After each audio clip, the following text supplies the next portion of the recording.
In this video, I'm going to finish up ideas from Chapter 13. My course, Chapter 13, is usually the start of the second semester. So on this slide, I'm including information that would have been at the start of the chapter. And I'm trying to, as an instructor, give the students an expectation for um, how we're going to use the information. This idea of recalling information from a previous class, trying to recall what the learning objectives were. That's what I'm trying to get them to practice as we begin the second part of the chapter, thinking about learning outcomes that we had that covered the ideas from 13.1 through 13.3. Uh, a good prompt would be, okay, can you take this information as far as the enthalpy for a solution, describe what the different uh, aspects are energetically, the role of entropy. Doing something like this really, I think, brings together many of the ideas that we have at the start of the chapter. Moving into then the second part of the chapter, 13.4 through 13.6. 13.4 is largely calculation based, and then 13.5, colligative properties, that to me is the key element here. There's both calculations that are involved, but there's a lot of conceptual understanding as well. The topic of colloids is largely descriptive. Most of the attention here would be on the colligative properties. So we have different ways to uh, express the concentration of a solution. Mass percent would be one. Usually try to connect mass percent with other ways of looking at perhaps parts per million or part per billion, where in a sense a mass percent is a part per hundred. Mole fraction, molarity, and molality, including uh, some attention to how the solutions would actually be made. Making clear a required skill is converting between any of these concentration units. Here's an example. My strategy that I share within this one, I say, let's start these problems by making clear what information do we have that's provided. And by that, I'm saying if it's 5% mass of the potassium phosphate, that's a mass percent description. So what do I know about that if I break it down? If I assume a 100-gram sample, I now have information about both the solute and the solvent. I can think about that in terms of moles. I can also then incorporate the density information to come up with molality and molarity. So my strategy within this one is not to have at least myself, I don't have a predefined plan. My first step is to say, okay, let me describe specifically what's being given when it's saying you have 5% mass. What would that mean in terms of, do I have information about the solute, solvent, and then I build on it from there. So an example like that, here's three different representative calculations. The way I would handle this is I'd probably divide up my group into three different groups and ask them perhaps not to work through the entire calculation, but list what they know about each of these examples. Do they know the amount of solute? Do they know the amount of solvent? What do you know in each of the different cases? Because that's my strategy that I go about when solving these. And then here would be the shown work for each of these. This is an example of what does it mean to learn from a worked example. One strategy that I have students practice with in this is, if you look at each of the different worked examples, what information is in the worked example that was not in the question? What did you need to recognize and then bring to the work solution? Maybe it was using the periodic tables, maybe it was a definition of a aspect of the concentration. What information did you need to use that wasn't in the question itself? That's one skill that we practice when we're trying to learn from a work solution. Connecting concentration to ideas that we saw before. This was a description looking at sodium acetate, its solubility as a function of temperature. So if we look at that description of solubility in grams per 100 grams of H2O, what could we do conversions to? Could this concentration be converted and could then be expressed in terms of molarity, molality, mole fraction, mass percent? which of these could you do conversions with?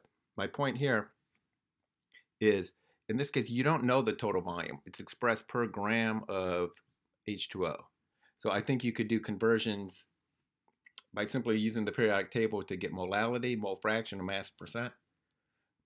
But you do not have density information, so you can't get to molarity with that. Here's another example. Let's say you are making Kool-Aid. A lot of science fair projects you'll find include Kool-Aid. So let's say you're doing some, I don't know, science fair project and you wanted to talk about the concentration of the Kool-Aid that you used. So what could you, how could you express that? Could you express the concentration molarity, molality, both of these, neither of these? This is usually a good discussion point. I don't think either molarity or molality would work for you. My description of why, well, if you look at the periodic table and you're trying to make Kool-Aid, I've got K, O, O, L, A, I, but I don't have any D. My point is that if you take your Kool-Aid packet, you don't have moles. You could describe the concentration using something like mass percent. That does not require moles. So that's something conceptually that we look at. A lot of environmental samples, they involve mass percent or parts per million or part per billion. Because if you're talking about the certain amount of something in soil, well, soil is not something you find on the periodic table. So we have descriptions of the different units of concentration. As an instructor, I like to step back and say, well, what are each of these telling me? So with molarity, it's going to communicate the moles of the solute. I have no solvent information. But molarity, therefore, if it's telling me moles of solute, I can see why that would be very helpful when I'm doing stoichiometry. Molality, it's communicating the amount of the solute and the solvent as it pertains to the mass. And mole fraction, the amount of the solute and solvent when it comes to the number of particles. So I like to, when students say, why do we have different descriptions, to step back and say, okay, what is it truly communicating? Looking at colligative properties, looking at how they change. Key idea, colligative properties depend on the number of solute particles. So right away, it's the number of solute particles. Notice it's not saying the type of solute particles. It's the number of solute particles. So one example here is involving vapor pressure. This would be an idea that we'd seen before. So I'd go over the phenomena of what vapor pressure is corresponding to, our equilibrium now between liquid and a gas, how it's not involving an ideal gas equation, different phenomena, and our vocabulary for non-volatile and volatile. So if we're looking at the phenomena here, what happens if we add a non-volatile solute to a volatile solvent? I have a description here where I have an initial equilibrium and I'm increasing the entropy. I'm stabilizing the liquid relative to when it did not have any additional solute particles there. This idea, this is a bit of a challenge. This is my best way of understanding what's taking place with the colligative property. But it's a challenge because we don't have a lot of language at this point in the class involving entropy. But this is my understanding of what's going on. We're increasing the entropy of the liquid when we add more particles there. So if I'm thinking about the equilibrium that's taking place, what I've done by adding more particles to the liquid, I've increased the entropy. I've stabilized the liquid relative to where it was before. So when I'm looking at the equilibrium now between the liquid and the gas, by making the liquid more favorable, the vapor pressure would be lowered, the boiling point would be elevated. That same idea of stabilizing the liquid, increasing its entropy, I can look at it when I'm thinking about the equilibrium between the solid and the liquid. Notice in both cases, the liquid, that's where I'm adding the solute particles. Its entropy is increasing, it's becoming more stabilized. It's becoming more favored when I'm looking at the dynamic equilibrium between the solid and the liquid or between the liquid and the gas. So a implication of this is when we look at Réault's law, the idea that the vapor pressure for a given component would be the mole fraction of that component in the liquid, and then the vapor pressure for the pure substance. That's what this expression here is describing. Usually have a discussion here on mole fraction. What would be the maximum value for the mole fraction?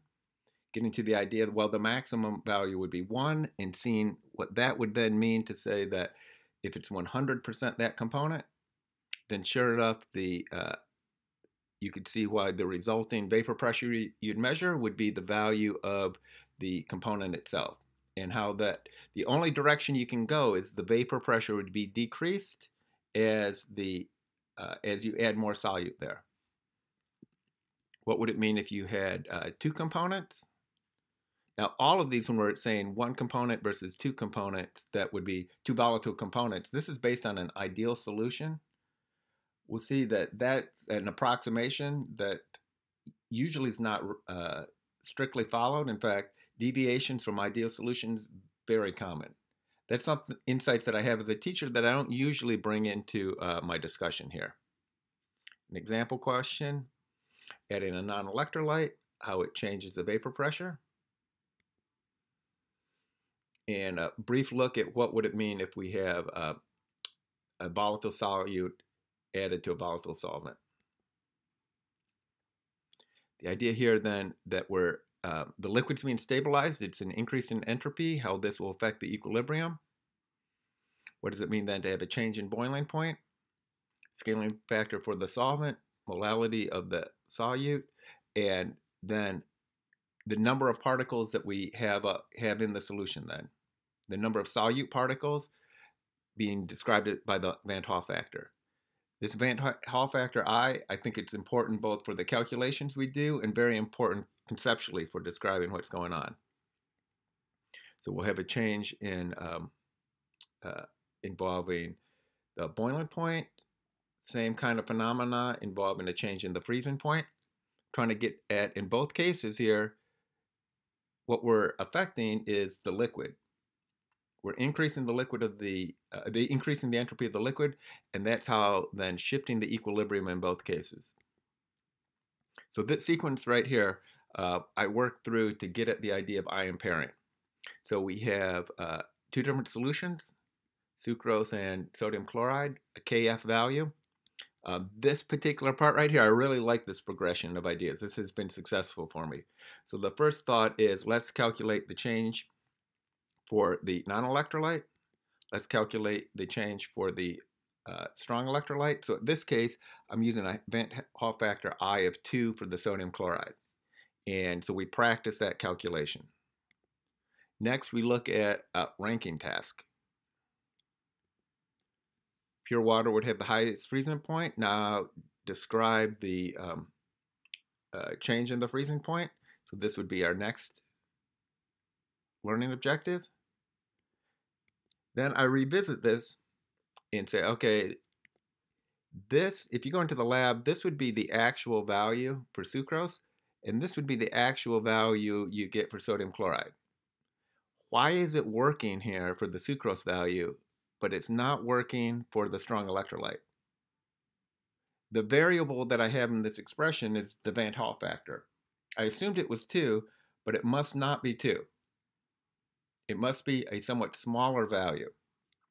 So then we look at the idea of ion pairing. What does it mean to have the number of independent particles reduced as they're pairing up within solution? The idea that we have a limiting value to say for a non-electrolyte, what you see is what you get. It's the Van't Hoff factor is the same as the number of particles that you've added, but notice for sodium chloride, you could have a value of 2, but then we have values that are smaller than that as the ion pairing is taking place. First, making sense of the limiting values, and then looking at the experimental values, and then trying to make sense of that. Usually have the students that consider what generalizations can they take away from that. We usually then think about it in terms of the concentration, the charge of the ions, and the size. Ion pairing more pronounced when there's higher concentration, higher charges, smaller size. As an instructor, I'm connecting this back in terms of charge and size to what I know about the lattice energy and what we've been practicing. And then we take this information and see if we can now revisit this ranking. Where would we put the this this solution here, which is a non-electrolyte? The students really end up seeing it's either in positions A or B, with the answer being A. Now, the trouble they have right here is when we're looking at the different features and we're considering the presence of ion pairing, notice how greater ion pairing diminishes the effect of the colligative property because you don't have as many particles as you thought you did. Students, that particular connection is what they struggle with because there's sort of it sort of seems backwards. How can something that's greater diminish what's going on? So conceptually, that's the challenge that they have. They could identify aspects when ion pairing is more pronounced, but then what the implication is, that's oftentimes what they struggle with. Now, another thing as an instructor, keep in mind, anytime you ask a question about a colligative property and your example is a strong electrolyte, if you assume that the limiting value is correct, if you assume, well, ion pairing is not taking place, that's not going to be what the experimental value actually is. I noticed when this topic first was introduced years ago, textbooks would largely say, well, let's just assume that the limiting value is what we get. It's become more nuanced over time because that's not true.